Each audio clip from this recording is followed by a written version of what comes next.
La preuve que moi, je suis né dans une famille pauvre. Très pauvre, il n'y avait rien. J'ai changé toute ma destinée. J'ai dit à ma mère, quand je partais au lycée, je n'étais pas chrétien, mais j'ai dit à ma mère, dans quelques années, je vais te rendre riche. Ma mère a souri. Elle ne croyait pas. Elle dit, non, attention, tu es fils de pauvre. Il dit, je suis fils de pauvre, mais moi, je ne suis pas pauvre. C'est différent. Mon père est pauvre. Ça ne veut pas dire que je serai pauvre. Maman, comprends-moi. 15 ans plus tard, quand j'ai eu mon premier salaire en tant que directeur, j'ai fait des billets craquants. J'ai rempli, j'ai pris ma voiture, je suis arrivé chez moi, au village. Il dit, maman, sois-toi ici assise. Il dit, il y a 15 ans, tu dis que je suis fils de quoi? Elle avait oublié. Il dit, mais moi, je t'ai dit, je ne suis pas fils de, je suis fils de pauvre, mais je ne suis pas pauvre. J'ai sorti mon sac. Quand j'ai sorti les billets craquants, elle a souri jusqu'ici. Et je lui ai donné l'argent. Oui ou non? Et ma maman s'est convertie plus tard. Elle dit, mais ton Dieu est réel. C'est ça. Je n'ai pas prié pour ma maman. J'ai vécu la vie chrétienne. Simplement. Je n'ai jamais dit, maman, convertis-toi. Tu vas aller en enfer. Jamais. J'ai vécu l'amour. J'ai vécu la joie. J'ai vécu le pardon. Ma maman, quand elle mourait, elle était à 1 mois de sa mort, elle est venue chez moi. Elle dit, mon fils, assois-toi ici. Je me suis assis. Il dit, j'ai 7 enfants. Je connais leur caractère. Mais toi, quand tu es venu de la France avec ta religion, là, on ne comprenait pas ce que c'était. Mais ça fait 7 ans que je te regarde. Quand les gens t'insultent, tu ne réponds pas. Tu ne fais pas du mal à quelqu'un. Mais c'est extraordinaire. Il dit, mais mon fils, est-ce que je peux connaître ton Jésus? J'ai conduit ma mère à Jésus. 1 mois, elle est partie. C'est ça la vie chrétienne. Ce n'est pas crier.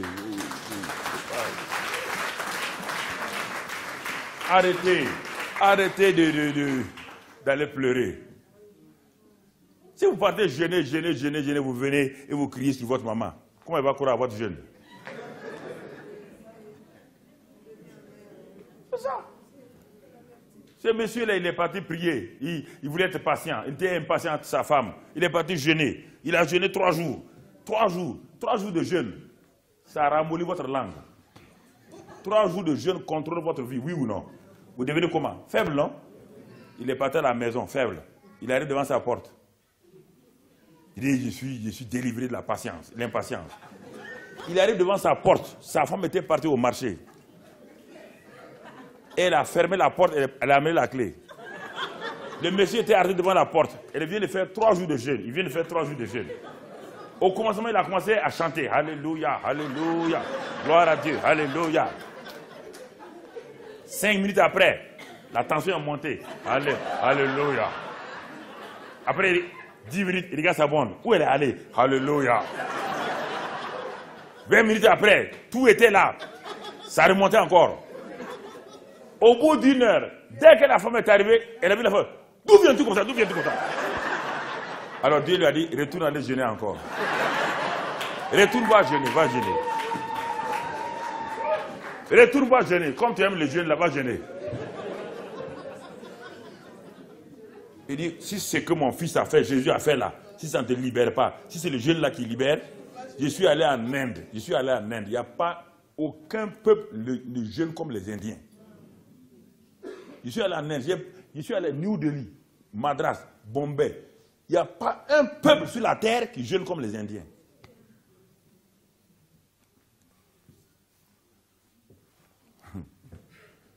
Ok.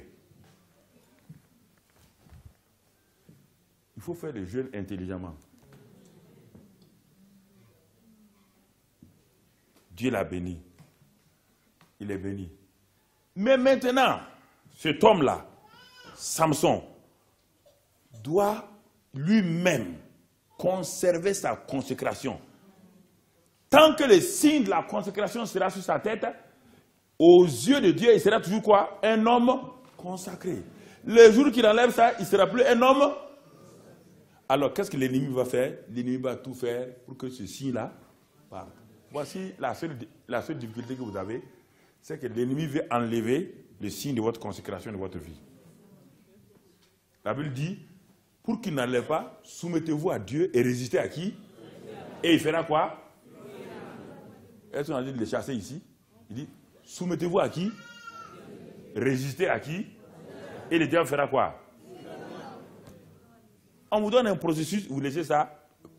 Est-ce qu'on peut chasser le diable tout le temps? Est-ce que tu peux le voir même? Quand il est dans quelqu'un, quand quelqu'un est démonisé, là je dis au nom de Jésus-Christ, je commande aux démons, sortez, les démons sortent. Mais quand le diable est en train de rouler autour de moi, je vais lui dire comment? Je vais le chasser comment? Je lui résiste en ce moment-là. Il dit qu'il rôde autour de vous cherchant qui? Dévorer. Tu ne peux pas chasser quelqu'un qui est en train de tourner autour de toi? Est-ce que tu peux chasser un voleur qui tourne autour de ta maison? La seule chose que tu dois faire, c'est de veiller sur quoi? Tes fenêtres et tes portes. C'est logique. Moi, je suis logique là avec vous. Est-ce que tu vois le voleur qui est en train de tourner la nuit? Le voleur fait quoi? Il ne fait qu'utiliser tes faiblesses à toi-même. Ta porte est ouverte, le voleur rentre. Et même si on attend, il va dire au juge, mais monsieur, il a laissé sa porte ouverte. Alors, il m'a invité. Normalement, quand quelqu'un dort, il ferme quoi? Mais lui, il a laissé ouvert. Donc, il a invité qui? Les voleurs. Même le juge va dire, circonstance atténuante. Mais oui, monsieur, vous avez laissé votre porte ouverte. Il est rentré. Le diable ne peut rien faire si vous ne lui donnez pas accès. Si vous ne lui donnez pas accès, il va rôder autour, il ne pourra pas rentrer.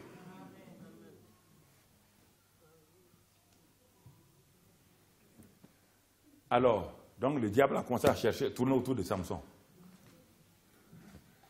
Qu'est-ce qu'il veut? Il veut amener Samson. Il sait que tant que les cheveux resteront sur la tête de Samson, le ciel va considérer Samson comme un homme consacré et il n'y aura rien contre lui. Et c'est pourquoi, malgré les erreurs de Samson, regardez le frère. Regardez-le. Quand il s'en va chez ses parents pour chercher cette jeune fille inconvertie, un jeune lion vient vers lui. Le Saint-Esprit saisit Samson. Il déchire le jeune lion comme un papier. Plus tard, les Philistins l'enveloppent pour le tuer. Avec une simple mâchoire, il détruit les Philistins. Mais regardez-le, de là-bas, il rentre chez une prostituée. Regardez-le, frère, c'est étonnant. Il rentre chez une prostituée. Et le soir, il se lève, il prend les bâtons de la ville sur ses épaules, il joue avec l'onction. Et il s'en va déposer sur la colline. Il ne comprend pas la consécration. C'est ça qui fait du mal aux gens. Il ne comprend pas que dès le moment où le Saint-Esprit est venu habiter en vous, vous êtes déjà consacrés à Dieu. Il ne faut plus jouer avec le diable. Samson fait des démonstrations pour que les gens puissent. Le Saint-Esprit n'est pas venu pour que vous fassiez des démonstrations. Il est venu, la Bible dit, il a rempli Jésus et il a conduit Jésus pour vous conduire. Et Samson est en train de jouer. Alors les Philistins ont dit, nous devons chercher à savoir quelle est la source de la puissance. Nous savons que Dieu est avec lui. Mais il a un secret. Il y a quelque chose on a essayé de le tenter de toute manière, il s'en sort toujours. Et ses propres parents ont mis, les gens de son village ont mis des cordes autour de Pharaon. Samson, il s'est levé, c'est parti. Ils ont dit, il doit avoir un problème, il doit avoir quelque chose. Et quand Samson, cette fois-ci, est rentré chez une autre femme appelée Dalila, les Philistins sont allés pour corrompre la dame. Il dit, dès le moment où cet homme-là a des sentiments envers toi, fais tout pour que nous sachions quel est son secret. Nous savons que tant qu'on n'a pas découvert ce secret, on ne pourra jamais le combattre. Au temps de Samson, Israël avait une seule armée, qui était composée d'un seul homme. C'était Samson. Il était le général, colonel-major, colonel, lieutenant-colonel, commandant, capitaine, caporal-chef et soldat de première classe. Une seule armée avec un seul homme.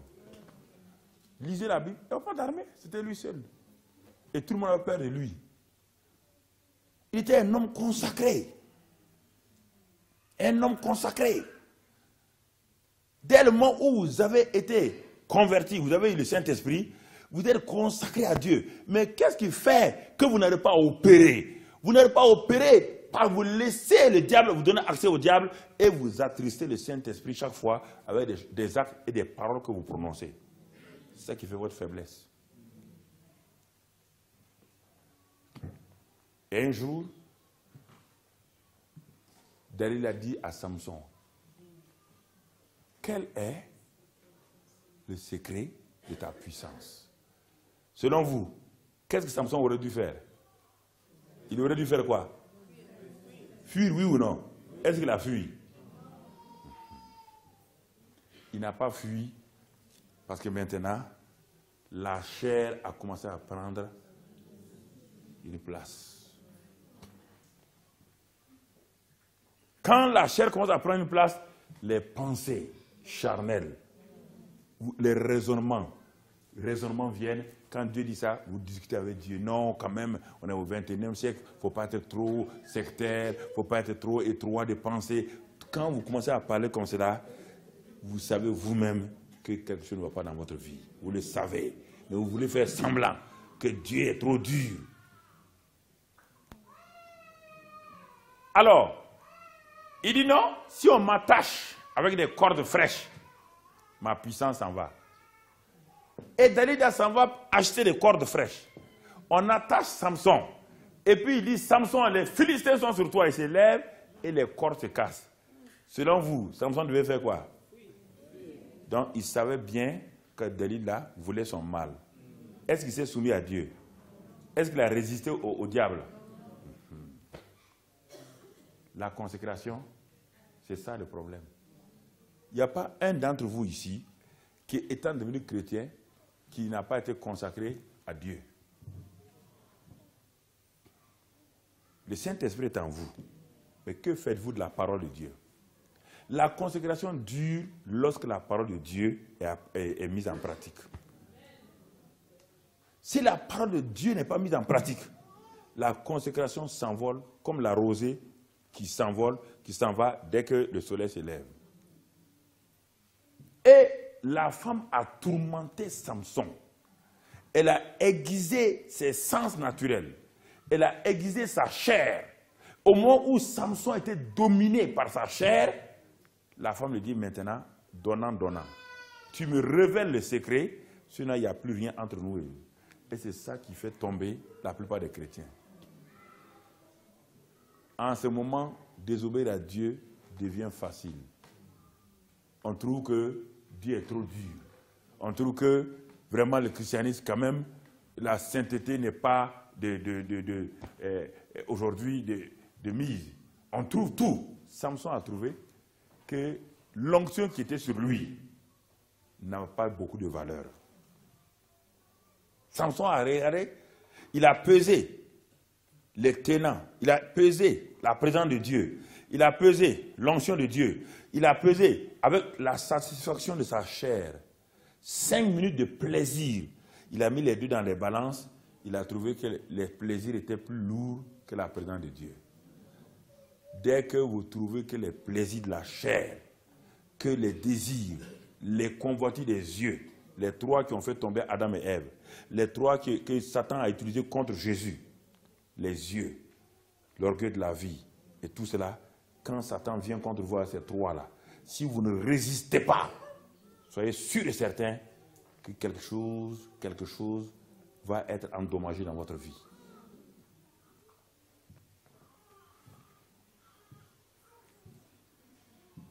Parce que la consécration et la présence de Dieu sont étroitement liées. Parce que Dieu a prêté serment. Il a dit à la maman de Samson, tant que ton fils là, les cheveux seront ici là. Moi, Dieu, dans le ciel, je prête serment de ne jamais, jamais l'abandonner.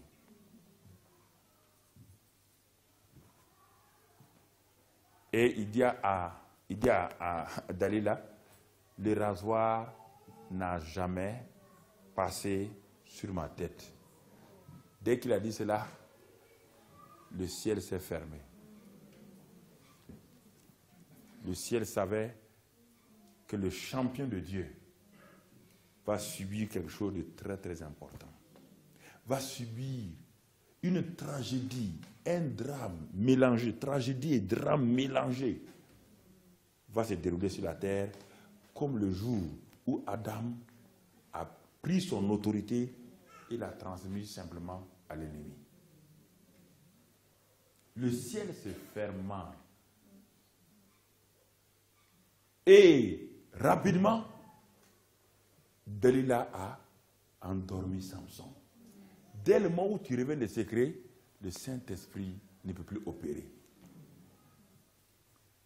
Il avait toujours les cheveux, mais il a déjà dit ce qui fait son autorité, ce qui donnait à sa position, la force a été déjà livrée. Il était endormi comme un petit enfant s'endort. Et la bonne dame a pris des ciseaux, a coupé toute sa chevelure, a rasé.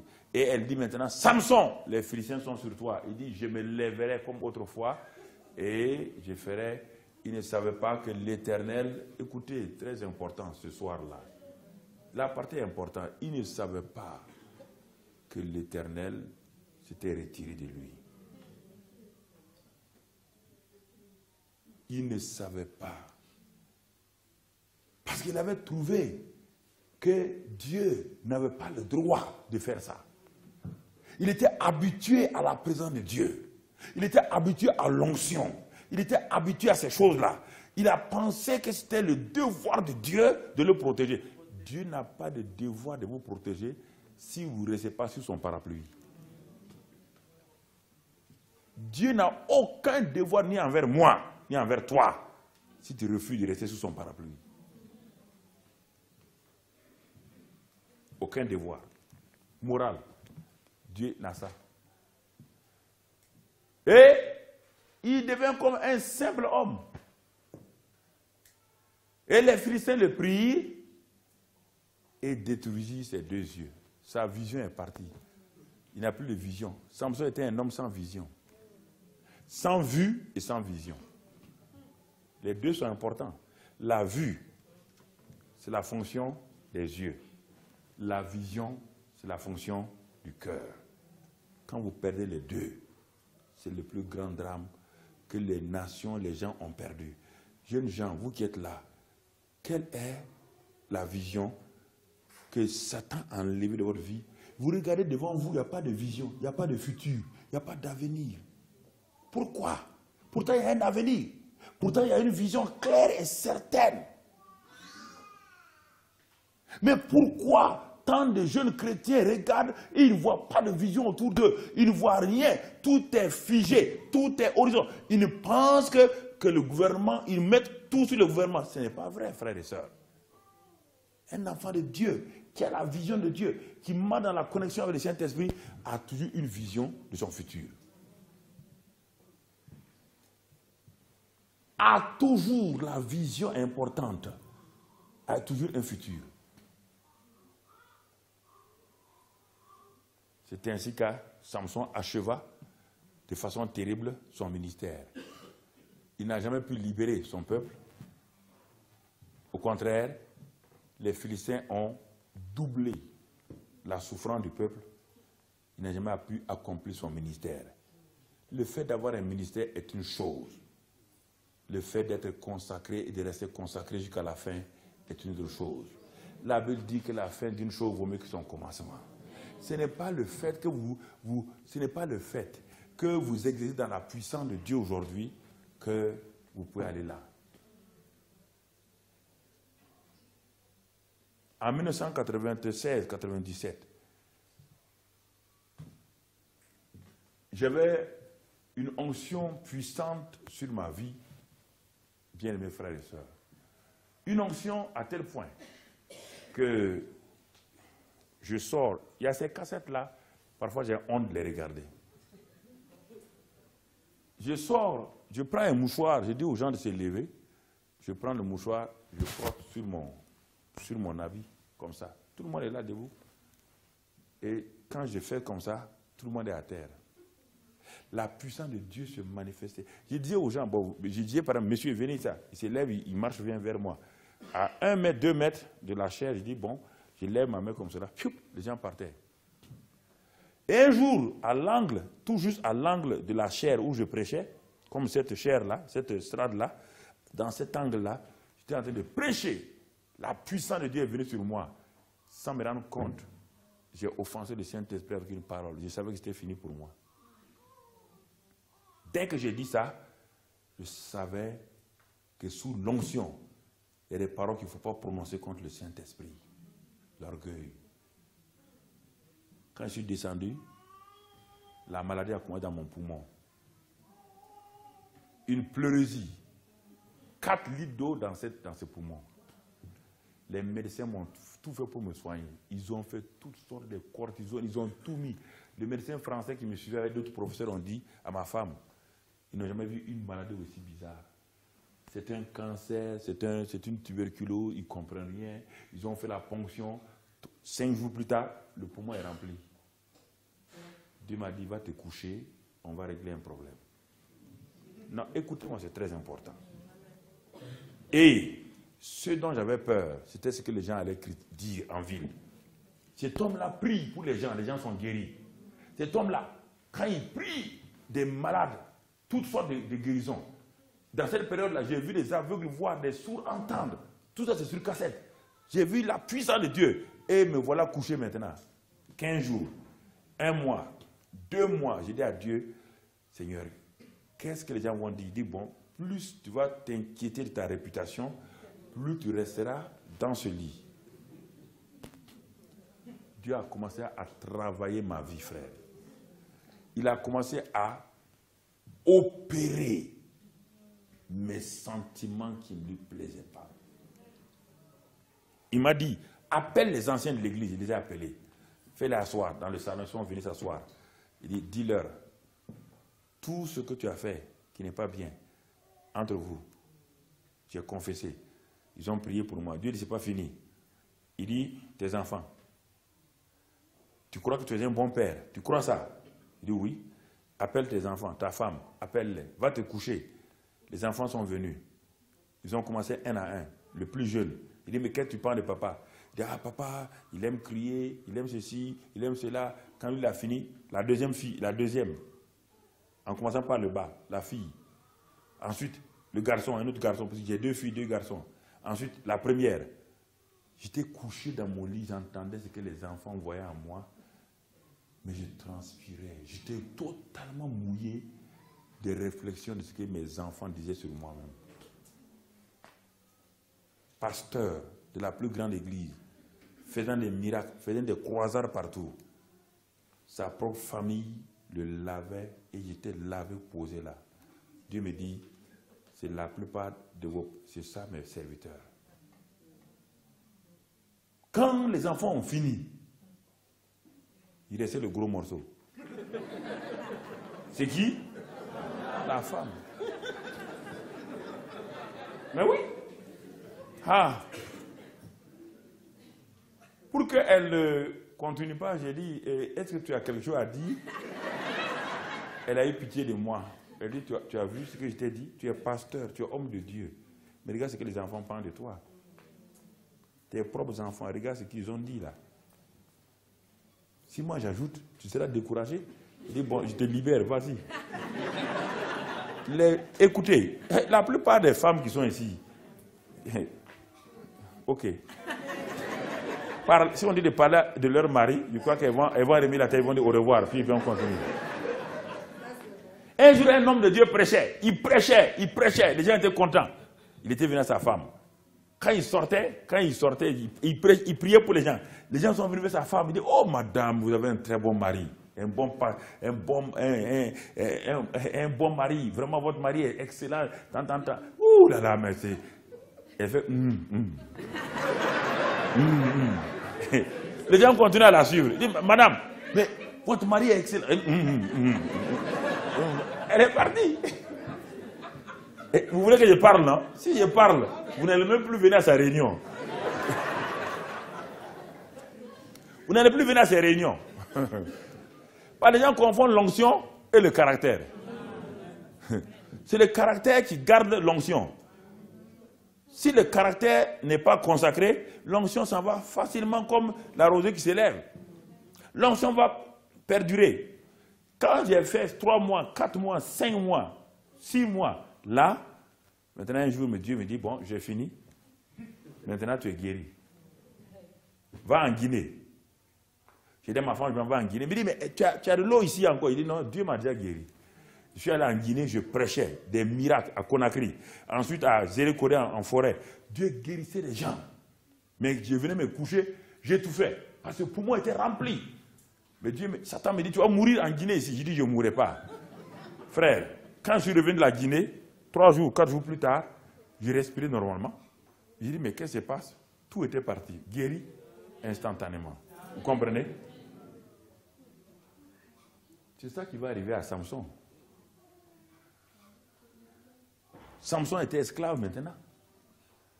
De libérateur, il est passé à esclave. Il ne peut plus libérer qui que ce soit, car il ne peut plus se libérer lui-même. Sa consécration est partie. Bien-aimés frères et sœurs, on va terminer par Samuel, on va prier ce soir. Je voudrais qu'on prie ce soir pour que nous puissions reprendre notre consécration devant Dieu. C'est ça qui va vous permettre, c'est ça qui va vous donner. Satan n'a pas peur des chrétiens non consacrés, frères. Les démons n'ont aucune peur de votre voix. Votre voix ne fait pas trembler un démon. Les démons ont peur d'un homme qui a un caractère comme Christ. D'un homme, d'une femme qui a un caractère comme Christ. Une femme qui est insoumise dans sa maison. Une femme qui crie. C'est pourquoi les maris de nuit viennent et maltraitent les femmes. Un mari de nuit. Toi, tu as un mari de jour et tu as un mari de nuit. Ça, c'est quoi ça? Mari de nuit, mari de jour. C'est pas normal. C'est pas normal. Il y a quelque chose qui fait qu'ils sont tenus. Il y a quelque chose qui tient ces choses-là. Quelque chose qui tient. Qui tient. Alors, bien aimés frères et sœurs, Samuel, quant à lui, quand on lit dans Samuel, 1 Samuel, sa mère aussi était stérile. Et comme elle était stérile, alors sa mère cherchait aussi un enfant. Mais c'est elle qui a demandé à Dieu, elle a fait un vœu à Dieu.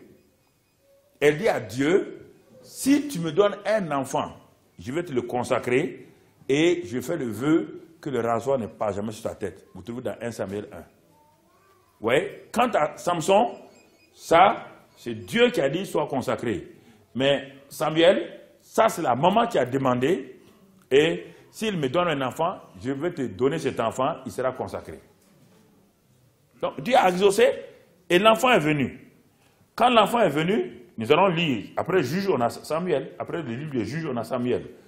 Quand l'enfant a commencé à grandir, on va lire quelques passages. Dans 1 Samuel 1, verset... On va aller directement à ça, 1 Samuel 2, 1 Samuel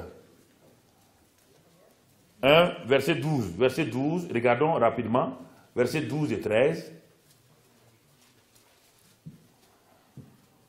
Bon.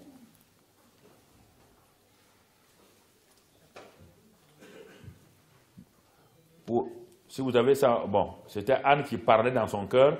On va avancer au verset... même un peu plus loin, parce que tout cela concerne vraiment la vie de... au verset 22, il est dit là-bas, mais Anne ne monta point, et elle dit à son mari, lorsque l'enfant sera sévré, je le mènerai, etc., etc. Au verset 28 maintenant, aussi je veux prêter, quand elle est partie, je veux le prêter à l'Éternel, et il sera toute sa vie prêté à l'Éternel, et il se prosternait là devant l'Éternel. Donc, ils sont allés pour donner l'enfant à Dieu, comme un enfant consacré à Dieu. Regardons 1 Samuel, chapitre toujours 1, chapitre 2 maintenant. Regardons ce qui se passe là-bas. Au verset, nous allons lire, verset 18. Samuel faisait le service devant l'Éternel, et cet enfant était revêtu d'un éphod de lin. Il faisait le service devant l'Éternel, et il était habillé d'éphod de lin. Ensuite, autre verset, verset 21. Il est dit, lorsque l'Éternel eut visité Anne, elle devint enceinte, et elle enfanta 3 fils et 2 filles. Et le jeune Samuel grandissait auprès de l'Éternel. Toujours, Samuel encore, verset 26. Le jeune Samuel continuait à grandir et il était agréable à l'Éternel et aux hommes. Vous voyez la consécration, on n'a pas le temps de développer tout cela. Ce sont les termes de consécration. Donc, Samuel lui-même a fait la part alors que Samson n'a jamais fait la part. C'était un enfant consacré et il s'est basé sur la consécration que Dieu avait donnée sans laisser son caractère être changé. Mais par contre, Samuel ici, sa maman lui a dit « tu es consacré ». Dès qu'il a été sevré, sa maman l'a amené au temple pour le donner à Élie. Mais on le voit ici que cet enfant qui grandissait là, avait la crainte, il a développé son caractère. Il a développé son caractère pour qu'il puisse plaire à Dieu. On dit qu'il plaisait à Dieu. Pourquoi on parle de ça ici? Parce qu'au même moment, dans le même temple, il y avait d'autres jeunes gens. Il y avait le souverain sacrificateur Élie, sans eux. Ce n'est pas le prophète, mais Élie qui avait 2 enfants. Regardez, eux, on va découvrir, ils ne sont pas consacrés. Regardez, ils sont des sacrificateurs non consacrés. Le jeune Samuel était un jeune homme au service d'Élie. On n'a même pas donné son titre. Il n'est ni prophète, on ne le connaît pas encore. C'est vrai, chez Dieu, il est prophète, mais on ne connaît pas ce qu'il est. Mais le titre n'était pas important aux yeux de Samuel. Ce qui était important, c'est de plaire à Dieu. Étant donné que sa maman lui a dit, tu es un enfant consacré, le rasoir ne passera pas sur ta tête, donc ne bois pas ni liqueur ni vin, soit consacre tout ton corps à Dieu, ne livre pas ta vie aux femmes. Donc, Samuel a fait textuellement ce que sa mère a dit. Donc, la consécration commence lorsque tu sais que le Saint-Esprit est en toi. La consécration commence par toi-même. C'est toi-même qui dois décider de livrer ta vie entièrement à Dieu. Et le jeune Samuel a commencé à laisser sa vie se former, son caractère se former, quand il est parti se soumettre à Élie, le souverain sacrificateur. Il était au service de Dieu, mais soumis à un homme qui était imparfait. Mais le jeune Samuel n'a jamais dit à Élie, tu es un pasteur imparfait, tu es un homme de Dieu imparfait. La plupart des gens perdent leur ministère parce qu'ils ne connaissent pas l'humilité et la soumission. L'humilité et la soumission sont les 2 piliers qui soutiennent la consécration. L'humilité et la soumission, ce sont 2 éléments. On ne se révolte pas contre un père spirituel. On ne se révolte pas contre une autorité spirituelle que Dieu a placée au-dessus de vous. Samuel n'a jamais critiqué, ni les enfants d'Élie, ni Élie lui-même. Jamais.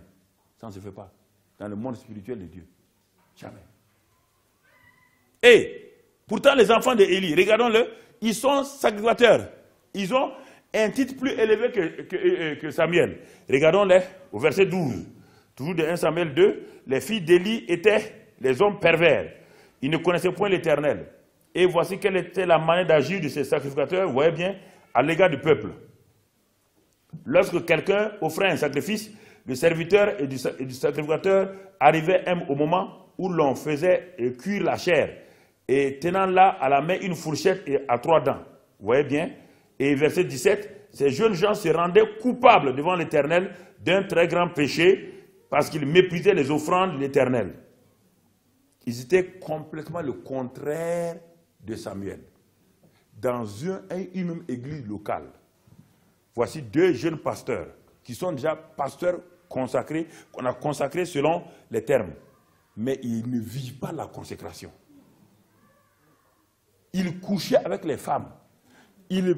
L'argent de l'église, ils utilisaient ça. Ils escroquaient les gens qui venaient au temple. Et il y avait un autre jeune homme là-bas qui s'appelle Samuel. Il n'est même pas encore stagiaire. On ne l'a même pas confirmé. On n'a rien fait. Samuel lui a dit seulement, je m'en vais te prêter à Dieu. On vient de le couper. C'est-à-dire qu'il a été sévré. Mais il a compris quelle est l'importance de la consécration. Mais par contre, ces 2 sacrificateurs-là, on dit nous sommes sacrificateurs, on est déjà établis par Dieu, vous savez, on nous a reconnus officiellement, on peut vivre comme on veut. Ce n'est pas vrai, frères et sœurs. Ce n'est pas vrai. Et on va voir la différence. Au chapitre 3 maintenant, il y aura une différence. Le jeune Samuel était au service de l'Éternel devant Élie. La parole de l'Éternel était rare en ce temps-là. Les visions n'étaient pas fréquentes. Vous voyez bien, quand il manque la consécration, les églises deviennent tièdes. Les églises deviennent tièdes. Dieu ne parle plus. Ce sont les hommes qui parlent. Ce sont les hommes qui dictent leurs lois. Ce sont les hommes qui, les comités cassent les églises. Les églises sont divisées, s'en vont se reconstituer plus loin. C'était la même chose. La parole de Dieu était rare. Non pas qu'il n'y avait pas la loi, il y avait la Torah. Mais la parole de Dieu vivante était rare. Dieu ne parlait plus. La révélation n'était plus là. Les dons spirituels ne se manifestaient plus. Pourquoi? Parce que ceux qui étaient censés manifester ça, les filles d'Élie et Élie, étaient simplement dans la désobéissance. Et comme le jeune Samuel, il était jeune, consacré, mais il ne connaissait pas Dieu, il ne pouvait pas... Alors qu'est-ce que Dieu va faire? Dieu va venir au secours de son peuple. Et quand Dieu va venir, frère, il est dit que, en ce même temps, Élie, qui commençait à avoir les yeux troubles et ne pouvait plus voir, était couché à sa table, à sa place. Vous voyez, Élie n'avait pas de vision. Il n'avait pas de vision, il était couché à sa place. Quand la consécration s'en va, on devient aveugle. Comme Samson. Ici, Élie, même chose. Il n'entend plus Dieu, il ne voit plus Dieu. Comment un chrétien qui peut avoir le Saint-Esprit en lui, qui n'entend pas Dieu, qui ne voit pas Dieu? Moi, ça, j'ai cherché à comprendre qu'aujourd'hui, ça fait combien... J'étais quoi? Qui n'entend pas Dieu, il faut tout le temps que quelqu'un prie pour toi que Dieu t'entende. Quelqu'un ne voit pas. Frère, réfléchissez là. Il faut que quelqu'un prie pour vous. Dans l'ancien temps, il y avait un seul prophète. Dans le nouveau temps, tout le monde est roi et sacrificateur. Tout le monde a le Saint-Esprit. Dans l'ancien temps, il y avait 3 groupes de gens qui avaient le Saint-Esprit. Les rois, les sacrificateurs et les prophètes. Mais aujourd'hui, tout le monde a le Saint-Esprit. Mais malgré le Saint-Esprit qui est dans les gens, il ne peut pas entendre Dieu. Il ne peut pas voir la manifestation de Dieu quelque part. Il ne sent rien. Ce n'est pas normal, frère. Élie était couché à sa place. Adjectif possessif, ça veut dire qu'il a décidé qu'il ne bouge pas de cette position, sa tradition. Et comme Dieu n'est pas traditionnel, Dieu s'est mu, il est parti là où? Dieu est parti où? Où est-ce que Dieu va? Regardez le verset qui suit. Il est dit, la lampe de Dieu n'était pas encore éteinte, et Samuel était couché dans le temple de l'Éternel, où était l'arche de Dieu. Samuel était couché où? Dans le temple. Mais où en particulier? Là où il y a l'arche de Dieu. L'arche de Dieu représente Christ dans l'Ancien Testament déjà. Donc Samuel était couché au bon endroit. Là où il y avait la présence de Dieu. Il ne connaissait pas Dieu. Il ne connaissait pas les grandes théologies. Mais il était au bon endroit. Et Élie, qui connaissait les grandes théologies, Élie, le grand sacrificateur, était couché en dehors de la présence de Dieu. Quand Dieu va parler, qui va entendre? Si j'ai une radio ici, je mets sur la radio la voix de la Suisse, et que vous mettez votre radio sur la voix RFI, et vous voulez écouter la voix de la Suisse, vous allez entendre la voix de la Suisse? Jamais. Parce que vous n'êtes pas sur la même longueur d'onde. Beaucoup de chrétiens n'ont pas la fréquence sur la longueur d'onde de la voix du Saint-Esprit. Le Saint-Esprit est ici, parle. Dans cette salle-là, écoutez-moi, dans cette salle-là, il y a toutes les voix des radios internationales. Dans cette salle-là, il y a toutes les images des télévisions internationales. Il me suffit d'avoir quoi? Un récepteur. Toutes les images sont là. Si j'ai un récepteur, je tourne, je vais voir les images se dérouler les unes après les autres. Mais mes yeux naturels ne voient pas ça. Il y a toutes les voix de radio ici. Donc, s'il y a toutes les ondes ici, ça veut dire qu'il y a la voix de Dieu où? Ici aussi. Mais comment les gens l'entendent? Comment les gens entendent Dieu? C'est à cela que j'ai été confronté dès ma jeunesse en tant que chrétien, quand je me suis converti à l'université. J'ai parti à l'église, mais Dieu me parlait. J'étais assis, le pasteur m'a fait grâce, m'a fait asseoir là. Dieu me parlait et je voyais des choses. Mais quand les gens ne voyaient rien. Il dit, mais vous n'entendez pas ce que Dieu dit? Ah non. Vous ne voyez? Ah non, on ne voit rien. Ah. Mais comment ça? Mais vos yeux naturels voient, oui, nos yeux naturels voient. Vos oreilles naturelles entendent ce qu'on dit, oui. Mais vous êtes né doublement, non? Vous êtes né dans la chair, c'est pourquoi vos yeux naturels voient. Vous êtes né dans la chair, vos oreilles naturelles entendent. Vous êtes né aussi spirituellement. Si vous êtes né spirituellement, vos oreilles spirituelles doivent entendre. Vos yeux spirituels doivent voir. Est-ce que c'est normal? Est-ce que votre situation est normale? Il faut dire non. Il faut me regarder. C'est normal?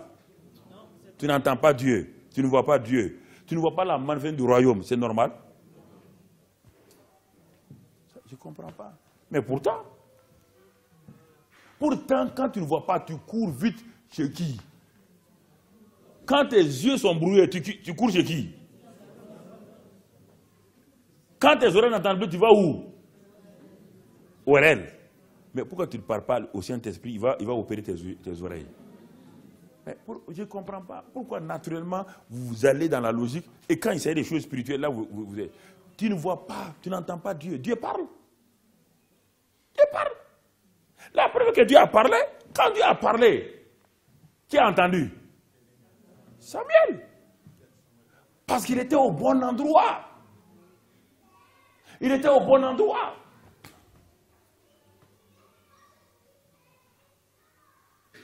Il était au bon... 3 mois, quand je suis converti, on était dans la grande assemblée de toutes les églises assemblées de Toulouse. Et on devait construire la nouvelle église de Toulouse. En ce temps, toutes les églises de France, Assemblée de Dieu, 100 personnes, 200, 300. Et notre église de Toulouse devait être la plus grande, à 500. Mais pour faire cela, on a fait une grande assemblée générale de toutes les églises de Toulouse. On était dans un grand cinéma. On était nouveau convertis. Et on est arrivé là-bas, ils ont dit, bon, quels sont ceux qui veulent qu'on emprunte pour construire l'église, la nouvelle église? Les gens ont levé la main. Le Saint-Esprit a dit, ne lève pas ta main. Je ne connais pas le Saint-Esprit bien, mais il m'a dit, ne lève pas ta main. Et puis on a dit maintenant, qui est contre? Je lève ma main et il se trouve que c'est moi. Je voulais baisser. Dieu a dit, ne baisse pas.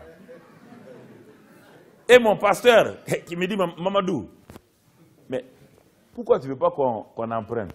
Il dit, moi, Dieu vient de me dire, ici, là, j'étais assis au fond, Dieu vient de me dire qu'il va payer tout. Qu'il n'y aura pas de dette, il va tout pouvoir. Tout le monde a éclaté en rire. Vous entendez? Tout le monde a éclaté de rire. Et tout le monde m'a fait une leçon en disant, quand je suis sorti pour aller à l'université, les gens me suivaient. Mamadou, tu sais, tu es un jeune chrétien, tu ne comprends pas les choses. Il dit, mais ce n'est pas une question de comprendre. Moi, j'ai entendu Dieu qui m'a dit qu'on ne va pas emprunter. Non, Mamadou, tu sais, quand on est nouveau comme ça, on est un peu zélé. Bon, dans 3 mois, ton zèle va diminuer. Tout le monde voulait me convaincre. Mais j'ai dit, frère, est-ce que naturellement, moi, un nouveau converti peut s'opposer à ces pasteurs? Est-ce que j'ai fait l'orgueil? Non, vous avez dit qui est contre? J'ai levé ma main. On m'a dit pourquoi? Il dit, moi, Dieu m'a dit qu'il va payer. Voilà ce que je vous ai dit. Est-ce que j'ai dit que j'ai l'argent? Je ne sais pas. Mais pourquoi? Bon, moi, je me suis tué, on est allé à l'université. 1 an plus tard, on vient pour faire l'assemblée générale encore. Le bâtiment est fini. Maintenant, quand on arrive le bâtiment est fini, on a fait l'assemblée générale dans le nouveau bâtiment. Tous les pasteurs étaient assis devant, là. Et quand ils ont fini, les trésoriers se sont levés, ils ont fait le point du nouveau bâtiment. Ils ont dit, frères, Dieu a fait grâce. Tout le monde écoute. Il dit, bon, voilà, il y a eu ça, il y a eu ça, il y a eu ça, des frères ont amené ça, des frères. Donc le bâtiment a été payé sans dette. Tout le monde dit, Mamadou, tu avais raison. Il dit, moi je n'ai pas raison. Depuis ce temps-là, Dieu parle. Écoutez, je vous donne un exemple et je vais m'arrêter là. La consécration, c'est lorsque j'étais en Inde. J'étais en train de prier dans une tour de prière en Inde. Nous étions là, tous, la tête, le front contre le sol. On priait, on louait Dieu, on adorait Dieu. À un moment donné, la voix de Dieu me dit, lève ta tête. Lève ta tête. Mais j'ai résisté. J'ai dit, non, mais pourquoi lever ma tête? Nous tous, nous sommes en train d'adorer Dieu. J'ai cru que c'était Satan qui me parlait. Ensuite, la voix de Dieu retentit plus fort. Lève ta tête. J'ai résisté. Quand c'est comme ça, le Saint-Esprit va mettre une force. Il est fort. Maintenant, quand il fait cela, dès qu'il a la troisième fois, il dit, lève ta tête. Ça, c'était prompt et clair. Écoutez, frère. Non, ma soeur, écoutez très bien. Quand je dis des choses importantes, ça peut vous arriver. Et ça ne sera pas de rire en ce moment-là. J'ai levé ma tête. Quand j'ai levé ma tête, au moment où j'ai levé ma tête, je me suis assis comme ça. Une grosse boule est venue s'écraser là où est ma tête. Toute la reine de prière s'est arrêtée. En une seconde, ma tête était écrasée en Inde. Et je regarde le plafond. Tout le monde, on dit, mais les techniciens ont couru, on dit, mais d'où c'est venu ça? Savoir écouter la voix du Saint-Esprit est la chose très importante. Samuel a écouté Dieu. Quand il a écouté Dieu, Dieu l'a élevé. Il est devenu le porte-parole de Dieu dans son époque. Il a dit que tout le monde courait pour aller à Samuel parce qu'il était chez lui la parole de qui? De Dieu.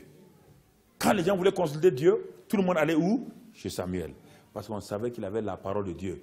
Est-ce que Samuel était extraordinaire? Non. Est-ce que Samuel était exceptionnel? Non. Parce qu'il a développé l'écoute de la voix de Dieu. Il a développé la communion avec l'Esprit Saint. Il a développé l'obéissance. Il a développé. Donc, il s'est livré à Dieu. C'est ça qui a permis à Samuel d'être un des prophètes les plus extraordinaires parmi les prophètes de l'Ancien Testament. Alors, ce soir, fermons nos Bibles. On va voir devant Dieu. Mon frère, ma soeur, nous sommes venus pour traiter un sujet, la consécration. Et regarde ta vie ce soir.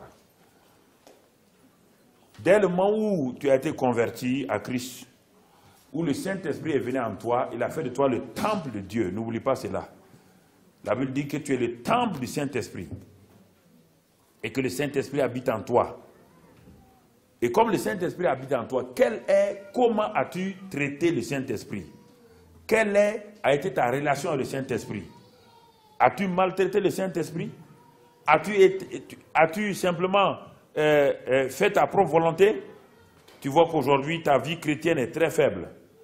Ta vie chrétienne est faible parce que tu n'as pas réalisé que tu devais simplement te livrer totalement à Dieu.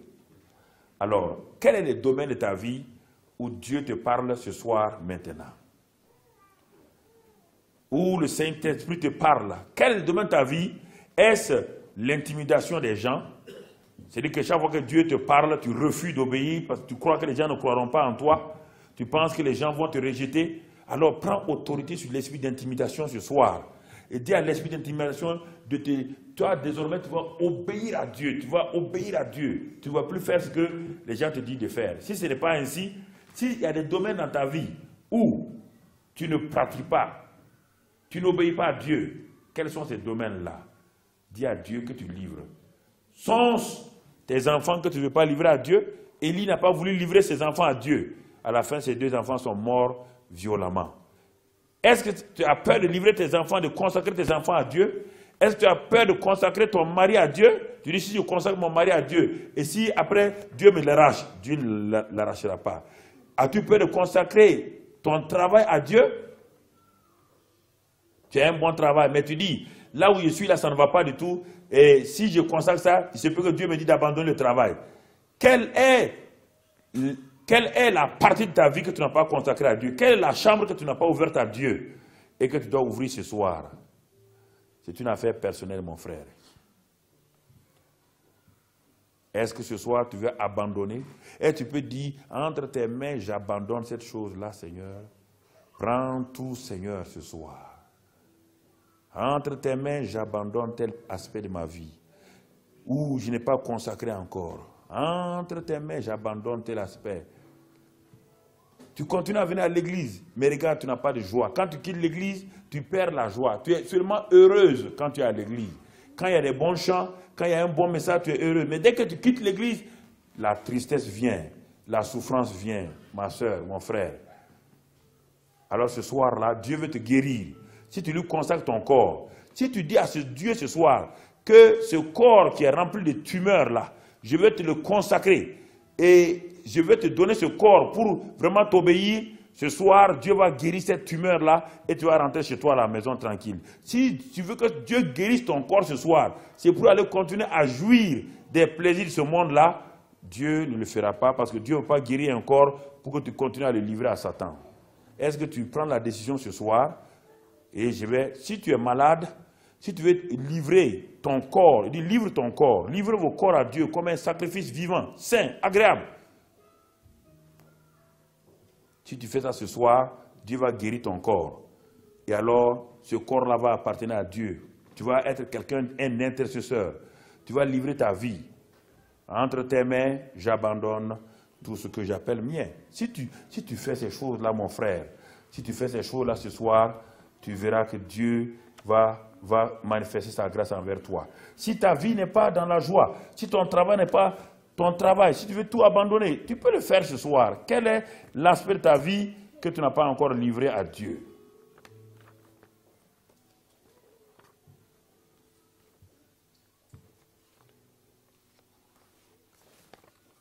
Quel est l'aspect de ta vie que tu n'as pas livré à Dieu? Beaucoup de gens luttent actuellement. Ne luttez pas, frère. Techniciens, ne luttez pas. Vous les techniciens, ne luttez pas. La chorale, ne luttez pas. Personne. Les pasteurs, ne luttez pas. Quel est l'aspect de ta vie que tu n'as pas livré à Dieu? Tu fais de grandes choses, tu fais de bonnes choses. Mais chaque fois, quand Dieu dit livre cela, tu refuses.